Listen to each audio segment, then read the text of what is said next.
Hello and welcome to Short Film Showcase. I'm Joe Johnson, and I'm excited to have some special guests here today who are representing a really amazing short film called Till We're Free. We have the writer-director here with us today and several of the stars of the film. With me here to my right, we have Sean Baligian, we have Alan Canning, we have Rita Liegl, and Denn Pietro, as I said, the writer and director of the film. So, Den, I'm going to direct my first question to you. This is, for those who are familiar with the Emmett Till story, it's a real tough one. I looked it up online, did some research looking into the story, and it is a painful one. What made you decide to tackle that subject matter? I've been going to Mississippi quite a bit for work, and you can see the racism that still exists down there. And I had put together a video for the UAW for the National NAACP dinner, and then in putting together all these images of iconic photos from the civil rights era, you keep seeing the Emmett Till photo, and it's so shocking that no one wants to see it. People recognize the photo, but they don't necessarily recognize the story. And the more I did research about him, the deeper the story got, and you find out, there's different twists and turns, and I just became obsessed with the story over the last couple of years, and I think after a rapper made a inappropriate reference to Emmett Till last year, I decided that was it. I'm gonna finally let this story that's been incubated in my head get it out and try to make a film about it. Were you aware of the story prior to when you decided to pursue this as a film project? I knew a version of the story. I didn't know the whole story at the time. Mm-hmm. So describe the process that when you decided you wanted to tell the story in film. Talk about the process of sitting down and starting to write it and starting to take the steps toward making this happen. I think the hardest thing about this story is what angle do you come at it from, and what part of it would be the most interesting. So I had these ideas of that I wanted to tell, but I couldn't figure out the right way to tell it, and then I just decided to tell it from the bad guy's perspective, more or less. That's interesting. For people who might not be familiar with the story, can you kind of let the viewers know what the Emmett Till story is about in a nutshell?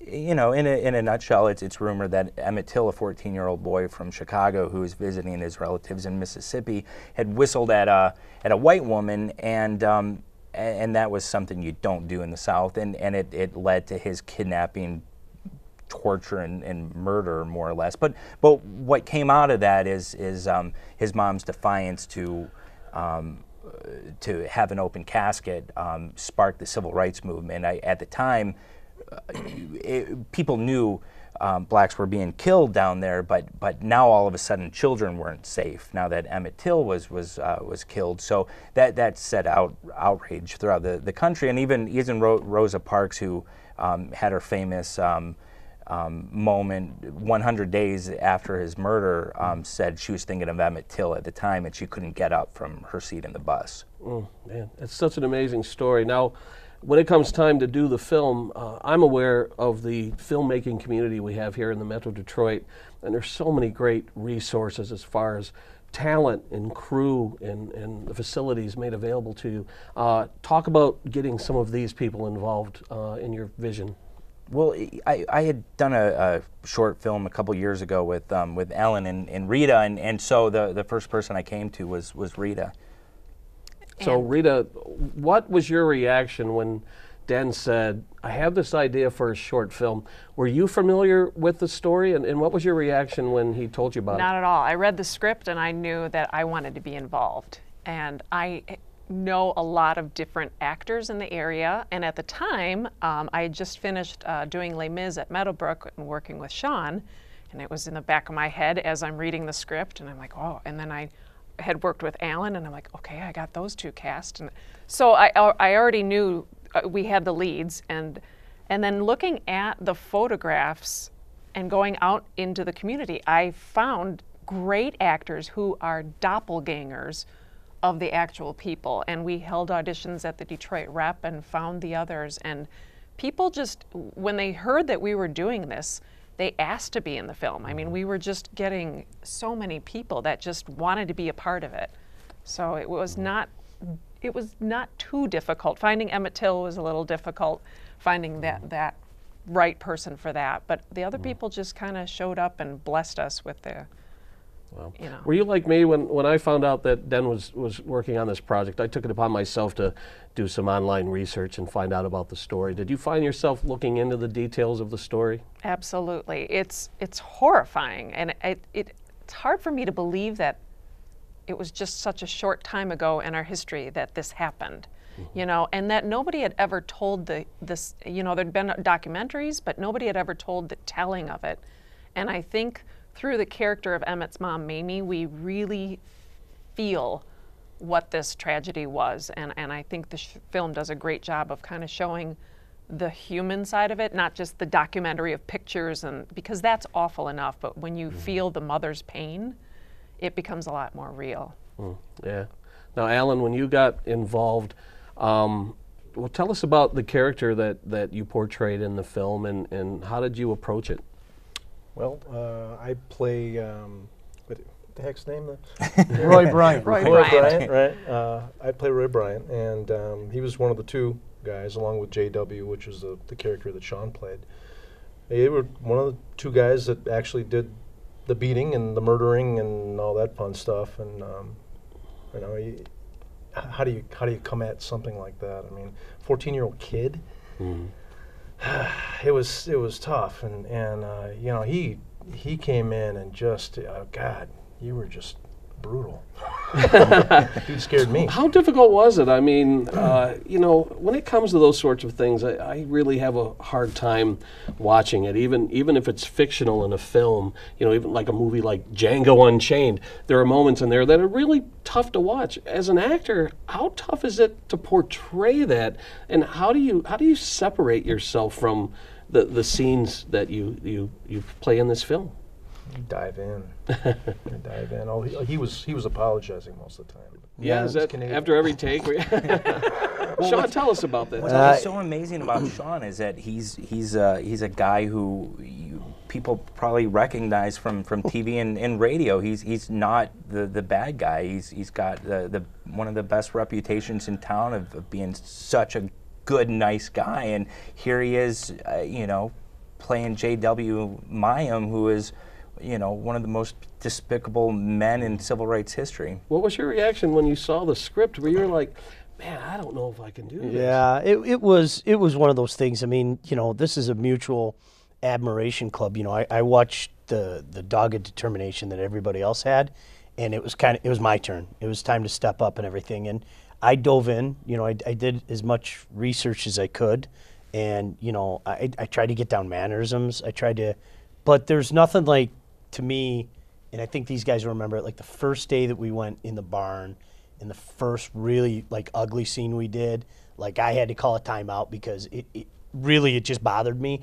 I think it was the day after my son's 14th birthday, and, you know, the guy who played Emmett was phenomenal. I mean, he's unbelievable, and he just had this sad look on his face the entire time. And there was like just one scene where I kind of looked at Den and went like that, and I just wanted to go outside for a minute and get a breath of fresh air and feel human again.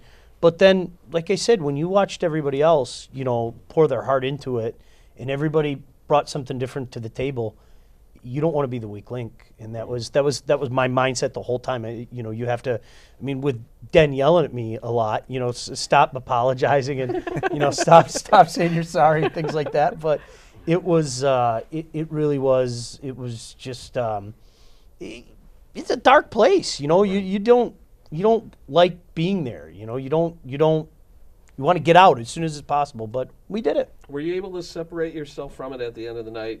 You'd go home. Were you able to leave it on the set, or did any part of that come home with you? You know what, I would act silly on purpose on set just to remain, for me personally, not for anybody else, but I know I'd just break out into song or something silly, just to kind of stay you know, I guess mentally healthy. But no, I never took it home or anything like that. You know, I'm blessed with, you know, a great wife and 2 great kids and everything. So like when you come home, you know, it kind of reminds you again, you know, count your blessings. Dan, you brought some clips with you. What do you want to show first? I think this first clip sets up the location of the incident. It's a Bryant's grocery and meat store. It takes place in Money, Mississippi, and so we went to Monroe and we found a place that looked like the store, and you know, we had great producers on the set, and Rita's one of them. We ended up having a set built. In one day. It was really important to me to try to get the historical significance right, and creating the store and making it look like it did at the time.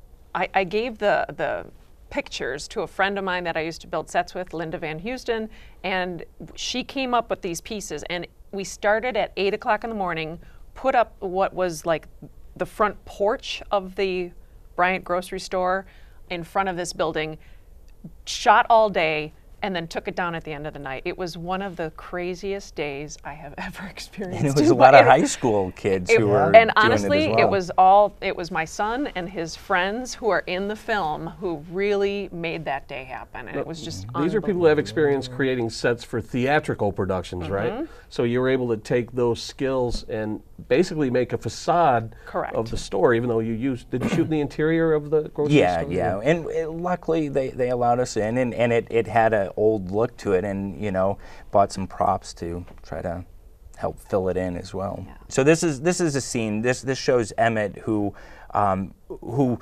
people said looked big for his age. He was fully grown, some people would say, and so he was a 14-year-old boy who matured, and you know, was a bigger boy, but he was so full of life and just a goofy guy who didn't take things seriously, and this is leading up to the incident inside the store where, you know, he eventually creates the situation that ended his life. All right, let's take a look at this clip from Till We're Free. Me and my wife Carolyn, we run a store that all the local cotton pickers buy from. There's groceries, meats, candies. We're real good to them, and they's real good to us. And everybody knows their place. And that little fat boy come from Chicago. Go ahead, Emmett. Show them what you showed me. These are my friends from Chicago. They all white. You ain't gonna make white friends down here. Why? We as good as they are. Who's that white girl? Who? Her? Yeah. Well, that's my girlfriend. Oh, Bobo, you fool. You ain't been with no white girl. You lying. You so crazy. If you've been with a white girl, go inside and show us how you do it. Come on, Bo. Best put that wallet away. Yeah. I knew you ain't had no white girl.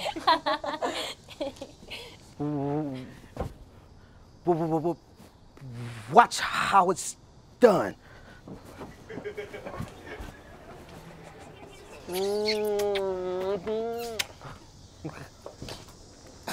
That boy's gonna get himself killed.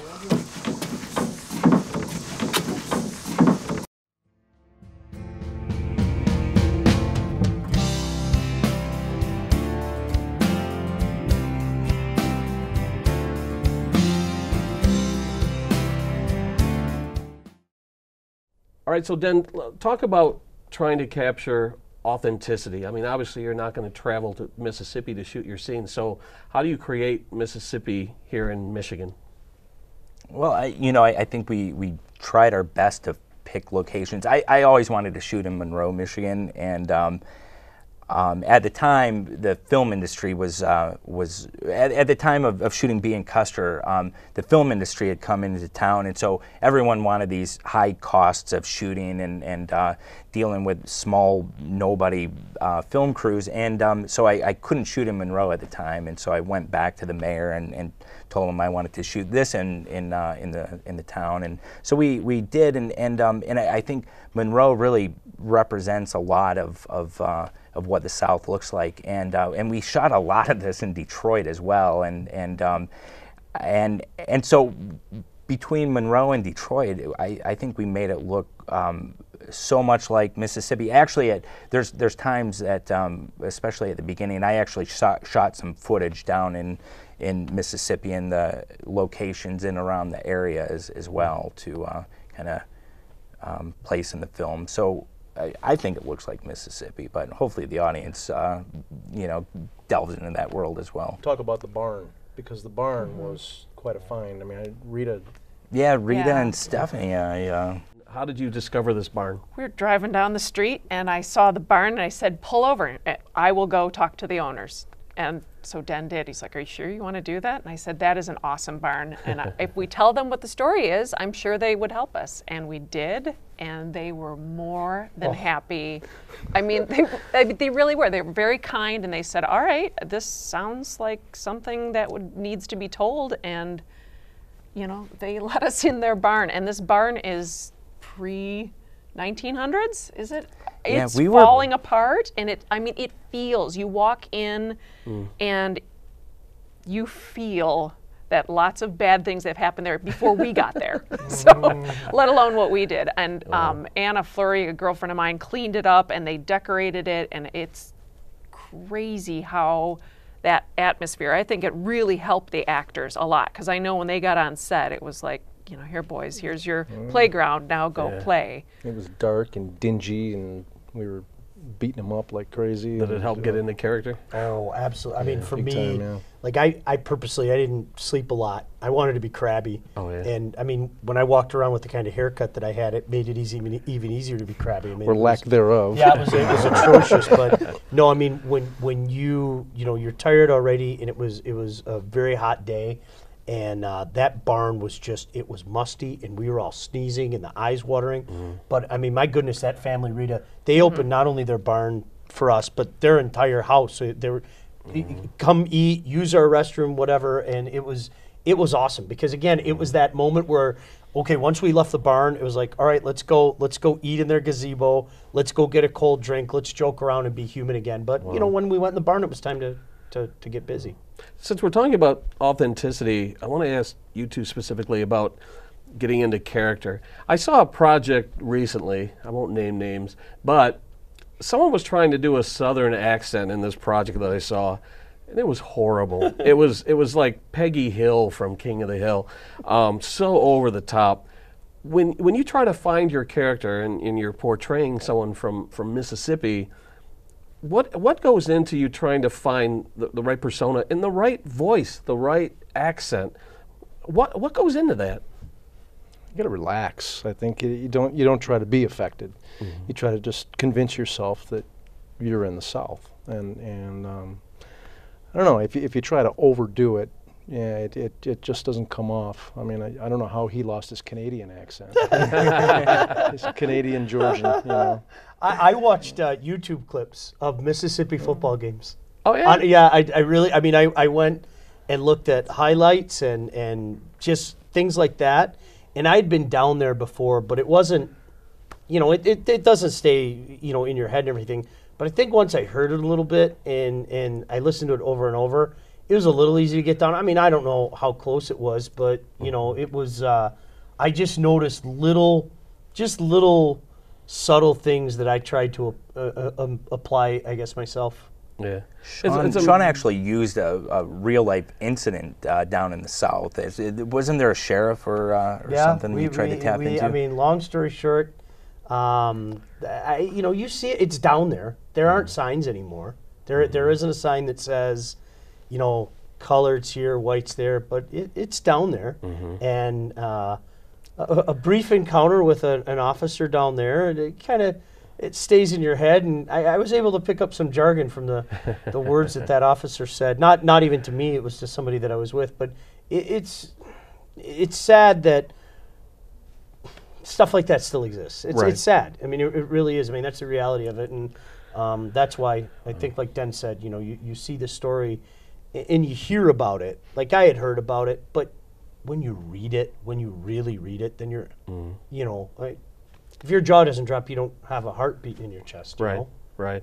One time when I was living in California, I was shooting a little thing on a beach, and guy overheard me giving instruction and stuff, and he looks at me and he says, "Don't tell me Southeastern Michigan." And he knew that just from my dialect, my vocabulary, and that shocked me.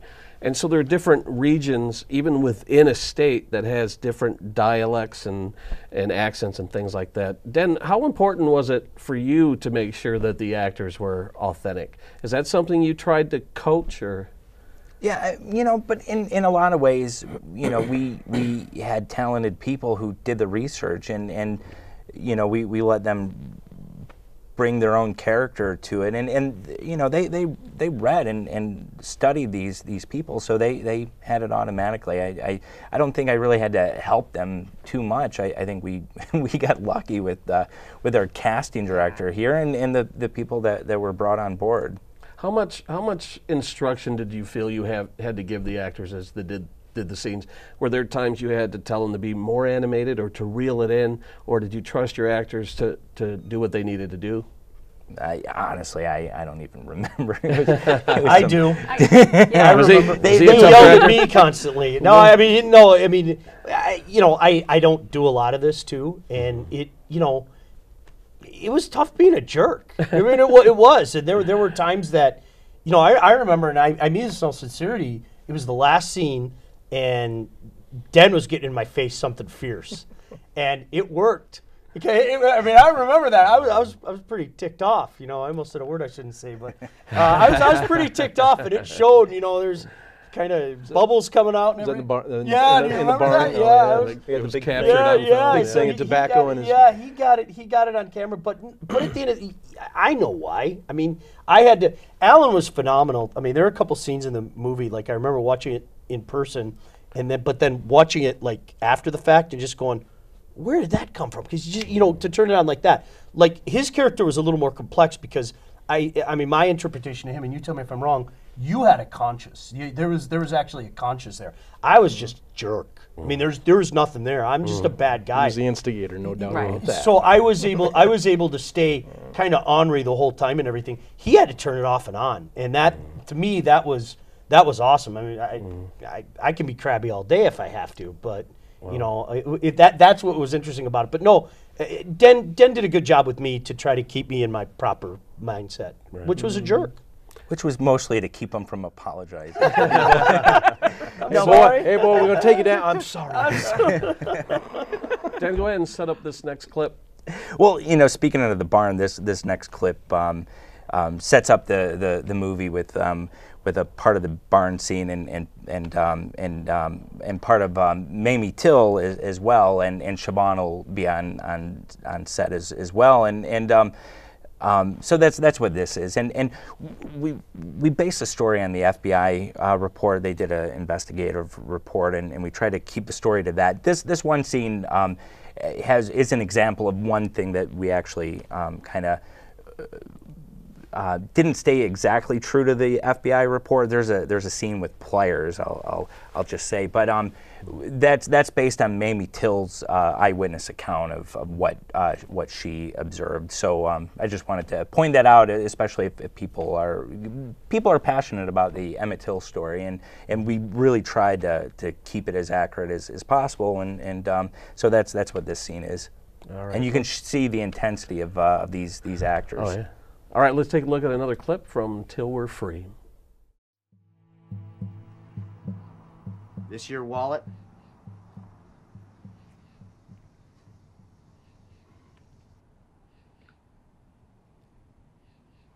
It's a white girl. Why you carrying pictures of white kids?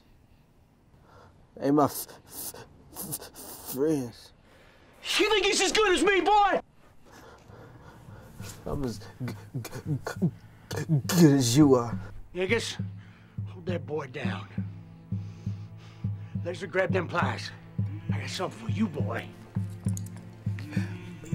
Let me see inside. Damn, Amy. Mr. Rayner, open the box. I have the papers right here.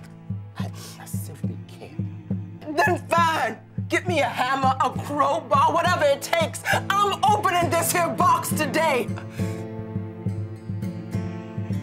Okay, I'll do it.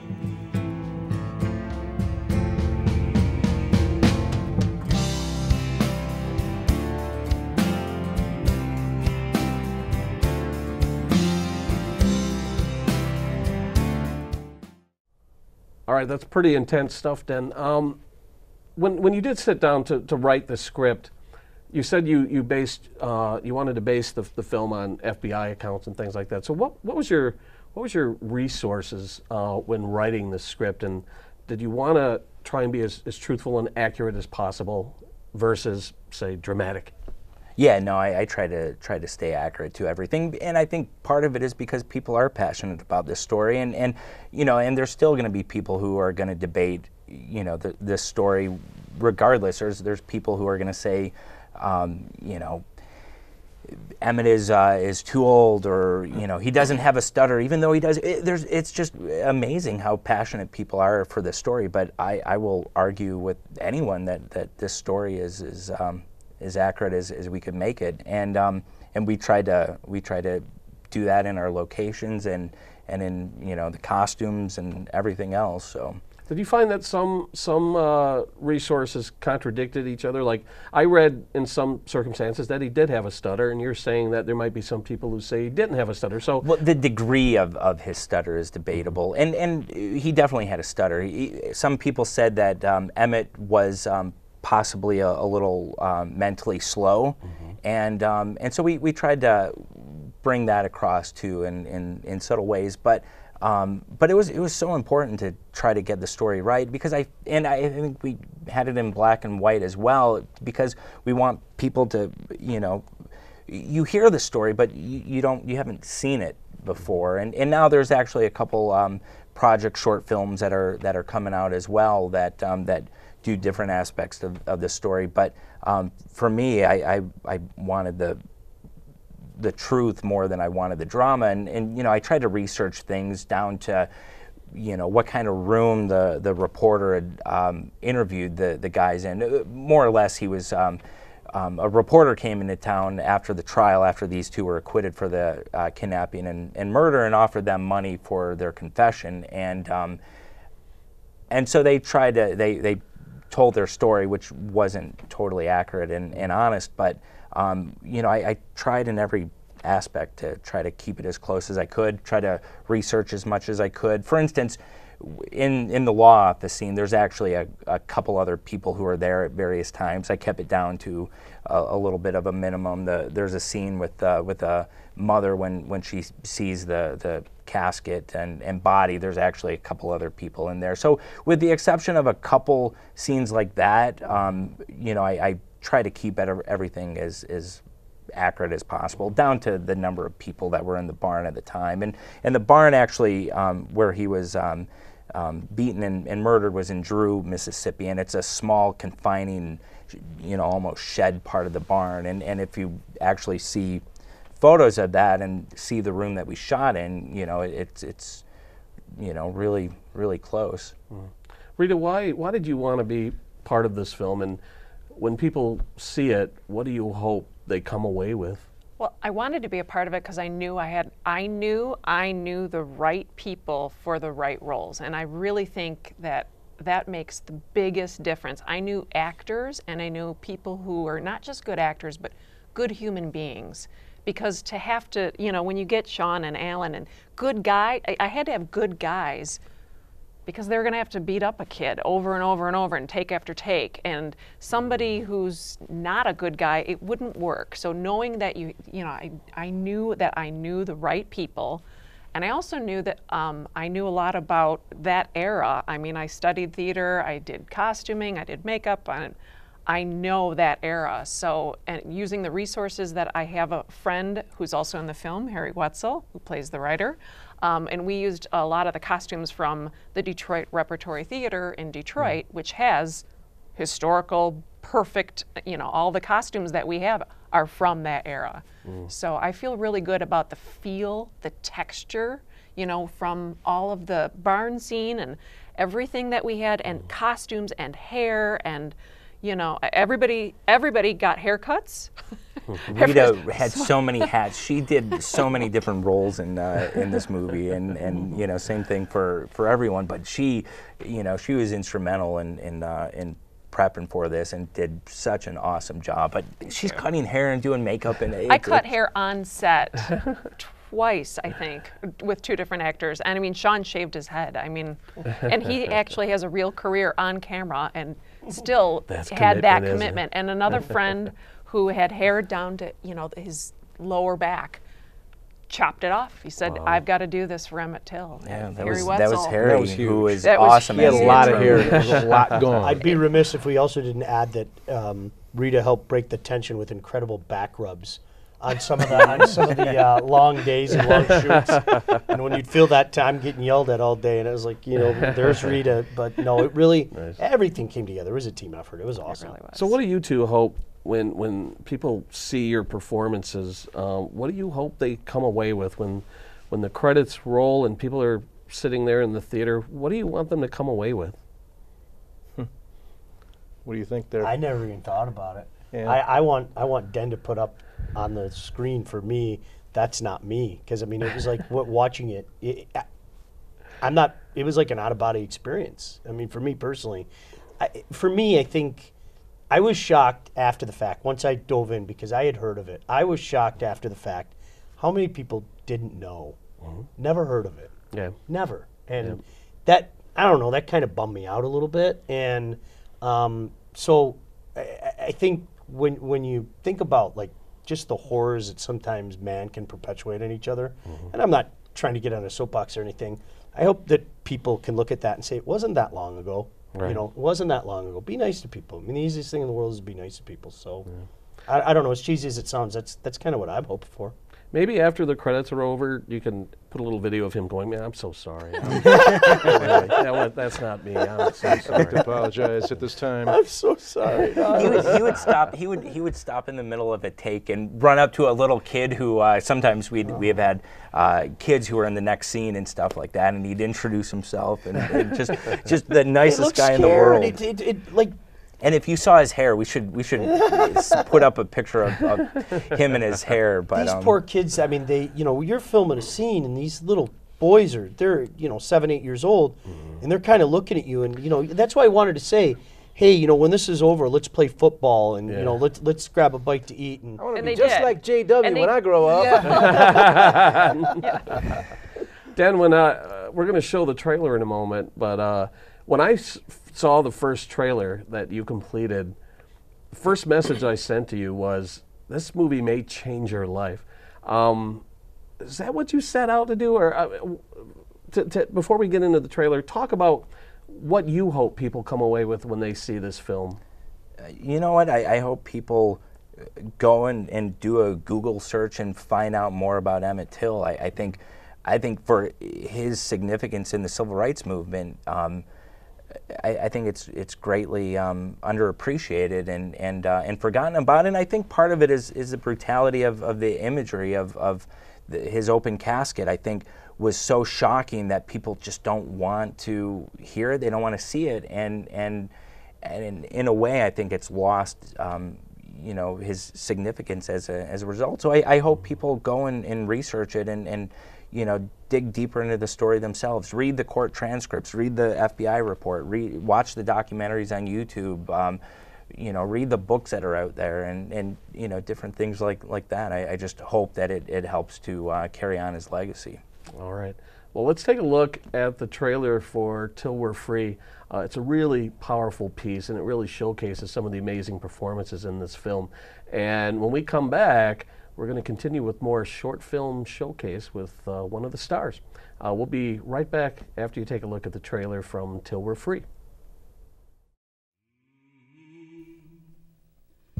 I would like to pay your clients J.W. Milliam and Roy Bryant if they confess to what really happened to Emmett Till. And they just have to tell the truth. I want a confession. You ain't gonna make white friends down here. Everybody knows their place. And that little fat boy come from Chicago. We as good as they are. It's a white girl. Sure, the law can't try us. Can't be tried for the same crime twice, J.W. Fine, give me a hammer, a crowbar, whatever it takes. I'm opening this here box today. In a town like Money, ain't nobody keeping a secret from nobody. Who's that white girl? Who, her? Yeah. Well, that's my girlfriend. Bravo, you fool. You ain't been with no white girl. How about a date? Don't you touch me, boy. It's okay, Simi. They just gonna try to scare me a little bit. Hey, done nothing wrong. Hold them down. Hey, where's the boy? This is real. Keep walking. No, please, please. No. You think he's as good as me, boy? I'm as good as you are. You still think you're better than us, even after all this? Ain't nobody better than nobody. I think you're having trouble seeing me, brother. What have I done? That you got us off for doing something that don't damn mean nothing around here. Ah! Look what they did to my boy. You still think you better than us? Well, get over here, you coward, and have some dignity for your wife. Well, doing nothing ain't gonna make you a man. What the hell, JW? You're better than us now. We done now. We're just getting started. We're going to have an open casket, Mr. Rayner. Mrs. Till. I want the world to see what they done to my boy.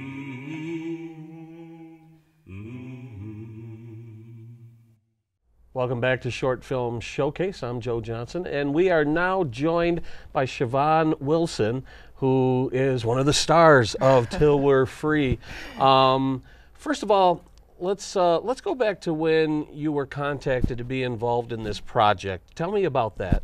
Actually, they called me for the audition after I was in a play at the Detroit Repertory Theater, and there were a few other actors that were there as well from the theater. Mostly everybody there was from the theater, and we went there to audition, and that's how it came about. When did you become aware of the script and what the topic the script was addressing, and what was your reaction when you realized what the movie was going to be about? In reality, I just was contacted that it was a film. When I got there, they said, yeah, this is the story of Emmett Till, and I was like, whoa, wait, didn't they tell this story already? You know what I was thinking? And then I saw some of the pictures. They actually showed us some of the pictures in the audition, and I was just taken aback. I mean, I literally was almost in tears, like, oh my goodness, I have got to do this, you know? So when I auditioned, it was real, and I was just, it was a privilege. It was shocking, but a privilege. Were you aware of the Emmett Till story before all of this took place? I was aware of the story, but I wasn't aware of the details. I had never seen pictures. I hadn't known exactly how pivotal it was in civil rights. I mean, I knew it was a part of the civil rights movement. I knew the name, but all the details and all of what happened, I could have never guessed, you know what I mean? Right. So you play Emmett's mother in the movie? Yeah. Did you, once you were handed the script and you had to get familiar with the script, did you have to do any research maybe to find out what she might have been like or how she reacted to the whole thing? You know what, I wanted to know. It wasn't because of the film, it was because in general, I was like, I should know this, you know? So even when I got the script, before I even knew that I had the part, I went home and I researched it and I looked it up and I did just immense studies about documentaries and watched her and watched how she moved and how she sounded when she talked about the information and like just the details, I would say. So yeah, I felt like to do it justice, I needed to see her. Yeah. When I'm embarrassed to admit that I didn't know much about the story until after Den started working on it, and so I did some research online, and it's one of the most shocking, horrifying things you can read. Yeah. And then when you imagine what the mother went through and how amazingly strong she was in the wake of everything that happened, how did you feel you can do that justice? How did you feel you can try to channel what she experienced? The best way I could think about channeling that is I have like 13 nieces and nephews, and I love them all dearly, and I had to picture myself as, you know, one of their moms, and one of my sisters basically, and just to imagine my nephew going, or my son at that point going through what Emmett Till had to go through, and then, you know, as a mom, you know, not knowing that this would be my last time seeing him, you know, not knowing who did it, you know, why they did it, just the frustration of it all. It was hard to do it, but it wasn't in the same sense, because I know that, like, it's an emotion. Like, what would you do if your child, if any parent, when your child dies before you, Right. you know, it's heartbreaking, but it's heart aching knowing that it could have been prevented. Like, if people had a heart, if things were different, you know, it could have been prevented. So, yeah, it was honestly difficult to hold back. Even in the audition, I was like, oh my goodness. I mean, I feel like I'm about to cry now, you know, the script itself had like black eyeliner on it. I was just like, I'm so sorry. I didn't mean to get to here. Yeah. Was it, I asked the guys that were in the film, they were here earlier, and I asked, was it tough when you went home at the end of the night after filming some scenes? Was it tough to separate yourself from the emotion of the scene that you just did? Was that tough for you to go home at night? When I went home, I was literally tired. I was zonked.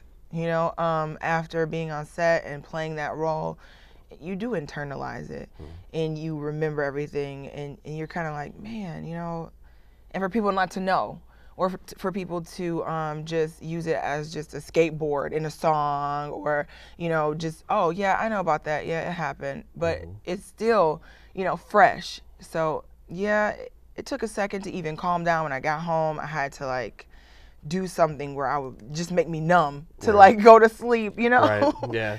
When people see this film, and it'll be shown in theaters and things like that, what do you hope the people who see this film come away with? Do you hope that they become a little bit more educated as to what happened? What do you hope people walk out of the theater with after seeing this short film? I feel like each person should know, I guess, take it to heart what happened, and to understand what happened, and to, like, I guess, want to learn more about history. And also, from this particular film, know that even as an individual, when you go through things as an individual, like, you can make a difference. Like, I don't know if she knew how pivotal her role would be when she did it, but she decided to stand up for what she felt was right. You know, even though everybody said, no, you can't do that. No, you can't have an open, no, I'm going to do it. And it was hard. I know as a parent, it was hard to see your child like that in a casket, you know? So each person, I feel like when they're going through something, or when there is an injustice, like, there's something that they can do as an individual. So I think I want people to take away from this film what she had to do to be strong, to recognize her as a pivotal person in the civil rights, and to also know that it's still things that can be fought for individually in their lives, you know, for injustices. So that's what I hope people will see. That's kind of big, but Well, once this is all behind you, what's next for you? Do you want to continue pursuing these types of roles, or do you want to change it up and do something a little lighter? What's in your immediate future? Acting is in my blood. That's what I was born to do. Yeah, God willing, and He has been willing, I've been doing more film. I've done some commercials, but more film that is interesting, something that I can be proud of, but also laugh with. So comedies and films that not are just, you know, different roles, but just have fun with it, get to learn more about the industry, and I guess explore, do something on a grandstand that's different, you know, something new. You had been doing theater up until Till We're Free. Was Till We're Free your first movie, or had you done anything before that? I've done extra roles on movies, and you know, in Detroit, since they've been coming up with the films, you know, like Real Steel, Crave, Trust, you know, so I've got a chance to get my feet wet and to see everything, but to have a main role, this was like my first main role in a movie, and this was actually the first time I had to do something where you have to, like, do your emotions 20 takes, you know what I mean? In theater, you know, you have a role, and then you go through those emotions with that character, and, you know, you cry with them, you have the audience laugh with you, and then, you know, in the end, you can kind of, like, sit back and know what you've done. It's totally different. So, yeah. So what's your preference going forward? Do you still want to do theater? Do you have a preference of one over the other?